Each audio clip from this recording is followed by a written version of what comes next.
சிறுவர் தினம் அறிவிக்கப்பட்டது. நேற்று முதியோர் தினம் வந்தது. அந்த வகையில் இந்த மாதம் வாசிப்பு மாதமாக இருக்கிறது. தமிழ் சங்கத்தின் தொடர் செயல்பாட்டில் இந்த வாசிப்பு மாதத்தில் எங்களுடைய கல்விக்குழு, இலக்கிய குழு, பல்கலை நூல் நிலைய குழு இணைந்து புத்தக அறிமுகம் என்ற வகையில் முதல் நிகழ்ச்சியாக கல்விக்குழுவில் இன்று நூல்களுக்கு நுழைவதற்கு தேவையான சொற்கள் சார்ந்த, எழுத்துக்கள் சார்ந்த ஒரு தேடல், அதை ஒழுங்குபடுத்துதல், அதை நெறிப்படுத்துதல், அதை ஒரு நூல் வடிவில் கொண்டு வருதல் என்ற வடிவிலே உருவாக்கப்படுகின்ற அகராதி பற்றிய அறிமுகம் இன்று நடைபெற்றிருக்கிறது. மிக மிக மகிழ்ச்சியான ஒரு சம்பவம். அந்த வகையில் கல்விக்குழுவின் சார்பில் நான் மிக முக்கியமான பெருமகிழ்ச்சி அடைகிறேன். என்னுடைய இந்த நிகழ்ச்சியில முதல் வாசிப்பு மாத நிகழ்ச்சி நடந்திருக்கிறது, இந்த வருஷத்துக்குரியது. அதே நேரத்தில் ஒரு மொழி சார்ந்த, சொல் சார்ந்த, சொற்கள் சார்ந்த இலக்கணம் இதில் முதன்மைப்படாவிட்டாலும் அவற்றை தேடுகின்ற ஒரு முயற்சி சார்ந்த தனிமனித சமூக தேடலை நிகழ்த்துகின்ற ஒரு உரையாக இன்றைய உரை அமைந்திருக்கிறது.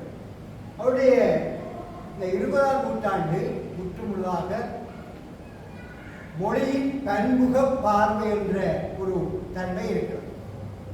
அதில்தான் பகுப்பாய்வு என்ற ஒரு விடயம் அறிமுகமாகும். அது மொழி பகுப்பாய்வாக இருக்கலாம், கணித பகுப்பாய்வாக இருக்கலாம், தர்க்க பகுப்பாய்வாக இருக்கலாம், உளவியல் பகுப்பாய்வாக இருக்கலாம்.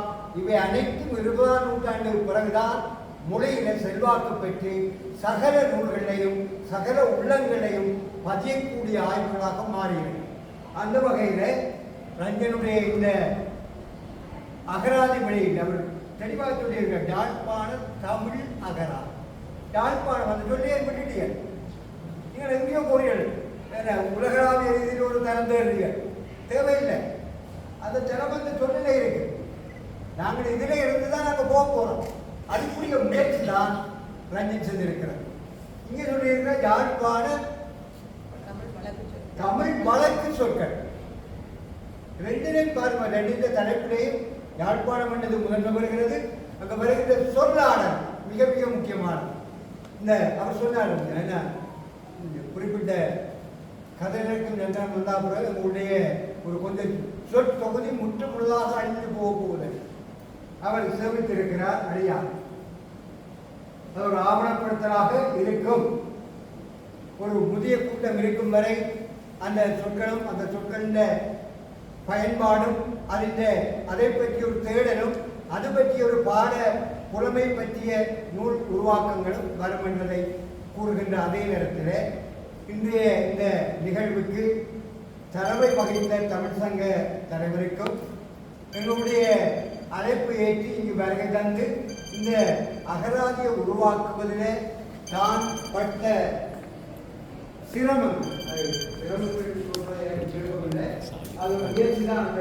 அதாவது தோல்விகள் தான் வெற்றியின் முதல் படி என்று சொல்வார்கள். அவர் பெற்ற அனுபவங்கள், தோல்வியில் அனுபவங்கள்.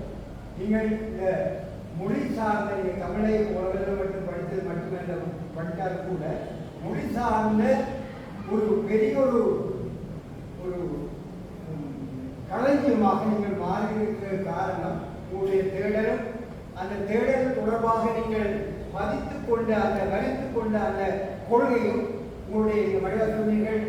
நான் இது படத்துக்காக இந்த நூல்களை அச்சிருக்கவில்லை. இந்த இலங்கையில் உள்ளவர்கள் மட்டுமல்ல, வெளியில் உள்ளவர்களுக்கும் இது சென்றடைய வேண்டும். இயன்றவரை குறைந்த விலையில் இந்த நூலை சென்றடைய வேண்டும் மக்களிடம் என்ற கோரிக்கையை சொல்கிறீர்கள். நிச்சயமாக உங்களுடைய அந்த கோரிக்கை இந்த காலத்தின் தேவைக்கு ஏற்ற வகையில் அமைய முடியாது இருக்கிறது என்பதை இந்த இடத்தில் சுட்டிக்காட்டி ரஞ்சனுக்கு எங்களுடைய கருத்தை ஏற்று தமிழ் சங்கத்துக்கு வந்து இன்றைய நிகழ்வை நிகழ்த்தியவைக்கு மிக மிக நன்றி அறிதலாக தமிழ் சங்கம் என்று இருக்கும் என்பதை கூறி இந்த நிகழ்வில் இந்த வருகை தந்த அனைத்து உள்ளங்களுக்கும் தமிழ் சங்கத்தின் சார்பில் நன்றி கூறி விடைபெறுகிறேன். நன்றி. தயானதா போ.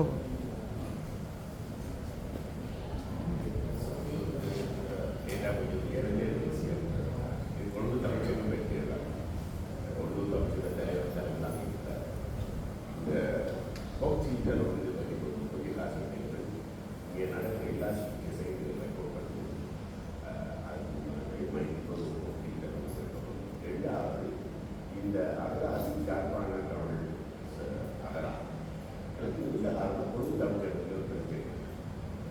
இது யாழ்ப்பாண தமிழ் அகரா யாழ்ப்பாண தமிழ் அகரா கொழும்பில் இருக்கிறது கொழும்பு தமிழ்ச்சங்கம் வாசிக்கிறா கொழும்பு தமிழ்ச்சங்கம் கொழும்பு தமிழர் சங்கங்கள் சங்கம் இருக்குது தமிழ் சங்கம் கொழும்பில் அந்த சங்கம் எனக்கு ஸ்ரீரங்கத்தில் கேட்க வேண்டியது ஒரு பிரச்சனை இருந்தால் மற்ற படத்தில் ஒரு பிரச்சனை இறுதி இப்போ எங்கனே என்று சொன்னால் கடைசியாக டைனாபூர்வமாக தானாபூர்வமாக இப்போ நாங்கள் இலக்கண ரீதியாக ஒன்று எழுதிட்டு எங்களுக்கு தெரியும் சொல்லியிருக்காங்க.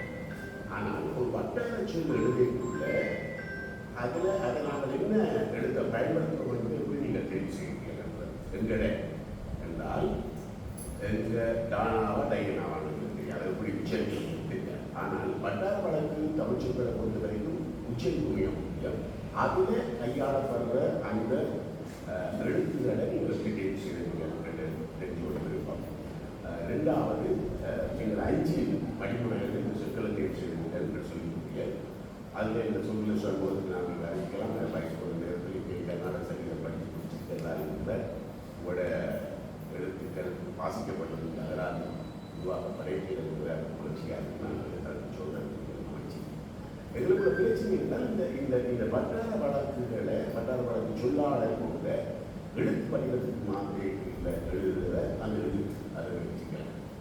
நான் ஒருத்தர் மாறி எழுதிக்கலாம். இப்போ முதலாக இருக்கிற சங்கிக்கு சாங்கியம் சொன்னது சாங்கியம் 2 பேர் நான் சொன்ன வார்த்தை எங்கட எடுப்போம் பேசுகிறோமே.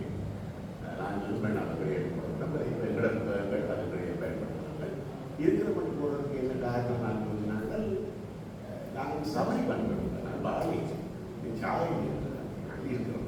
அதுதான் ஒன்று அது எப்படி தெரிவு செய்கிறீங்கிறது நல்ல சிறுவர்கள் 5 முறைகளை கூடாமல் சொற்களை சொன்னால் அதை என்னவாயிருக்கும் நான் சொல்லி இல்லை அதை நன்றி.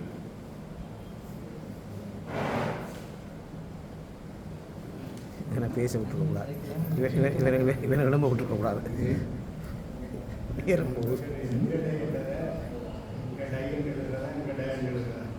எனக்கும் பேராசிரியர் சுந்தராஜா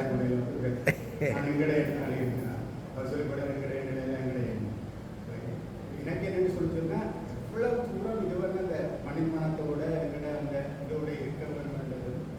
இப்போ என்ன பிரச்சனைன்னு சொல்லிச்சுன்னா எங்கட சில கஞ்சுவங்களோ சரியோ பொடியோ அதை வந்து நாங்கள்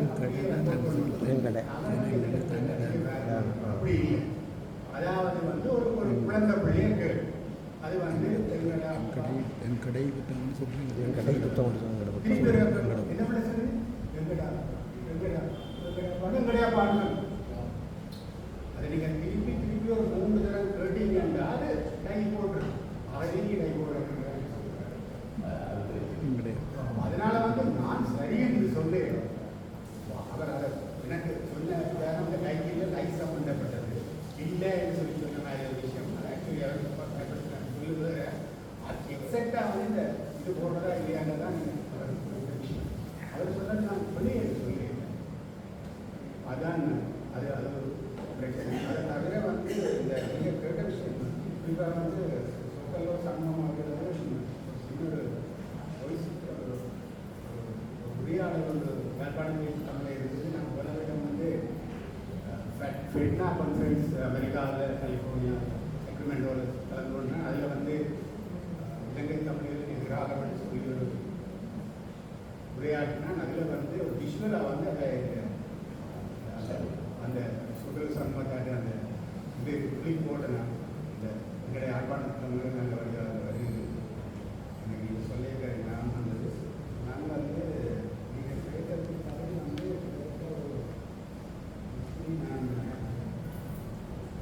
முதலாவது வந்து ஆசிரியருக்கு தெரிந்த அவரால் சும்மா அப்படின்னு அதுதான் தமிழ் 5 மணிக்கு 2 மணிக்கு சோட்டி ஸ்கூல் போனாங்க அடுத்த முடிஞ்சு நீங்கள் உயர்ந்தது செய்யலாம் அது ஒருத்தர் மறக்க இல்லைங்க மோதத்தை கொண்டு வாங்க அப்படின்னு மோதல் கொண்டு வச்சுருவேன் வீட்டை செஞ்சு என் பேரை மறந்து இருக்கிறோம் கேள்விப்பட்டேன் மதுசூதன் இந்த இது என்ன மேக்ஸில் தான் நீ வந்தது ரகவழி கோயில் விழாக்கள் முதலியவற்றில் இடம்பெற்ற உரையாடல்களில் பயன்படுத்தப்பட்ட சொற்கள் தொடர்ச்சியாக சேகரிக்கப்பட்டன. ஆசிரியர் தினந்தோறும் வாசித்து உணர்வாக்கியர்கள் சங்கிலியர்கள் போன்றவற்றில் காணப்பட்ட யாழ்ப்பாண தமிழ் சொற்களும் தனியாக கேட்டுருக்கலாம் இவ்வளோ போய் நான் பேச இருந்தேன்னா எனக்கு சேர்ந்து பண்ணேன் அதுதான் என்ன மூணு எடுத்தல் அந்த காலம் 6 போனாலும் மக்கி போகணும் நீங்கள் பேசணும் யாழ்ப்பாணம் தமிழ் பற்றி எழுதப்பட்ட புத்தகங்கள் கட்டுரைகள் முதலியவற்றில் எடுத்துக்காட்டாக பயன்படுத்தப்பட்ட சொற்கள் எனக்கு ஜெயலலிதா தெரியுது தானே அவர் என்ன மறந்துட்டே என்ன மறந்துட்டீங்களா கையை வெட்டிங்களா கை வெட்டிட்டீங்களா அப்படி சொல்லுங்க அதுதான் தனியாக கேட்டிருக்கலாம் அந்த விளம்ப விட்டது கூட சரிபார்க்கும் போது அவர்கள் தமக்கு அவ்வப்போது ஞாபகத்தில் வந்த பல சொற்களை ஆசிரியருடன் பகிர்ந்து கொண்டனர். அச்சொற்களும் அகராதியில் உள்ளடக்கப்பட்டன.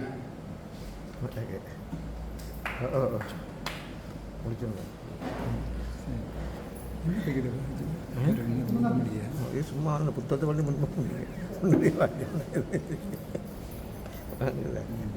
அந்த புத்தகம் பண்ணி எனக்கு பேச சேர்ந்த பங்குச்சேன் பேச இருந்தது அந்த புத்தகத்தை அதை நீங்கள் பேசியிருக்காங்க ஆரம்பித்த காலத்தில் என்ன கேட்டேன் எனக்கு எப்படி செய்கிறேன் ஏதாவது சொல்லுங்கள் சொல்லுங்க உண்மையான கதை அப்போ நான் 3-4-5 சொல்ல சொன்னேன் எனக்கு வேணாம் ஓப்பன் பண்ணிட்டீங்க ஓப்பன் பண்ணிட்டேன்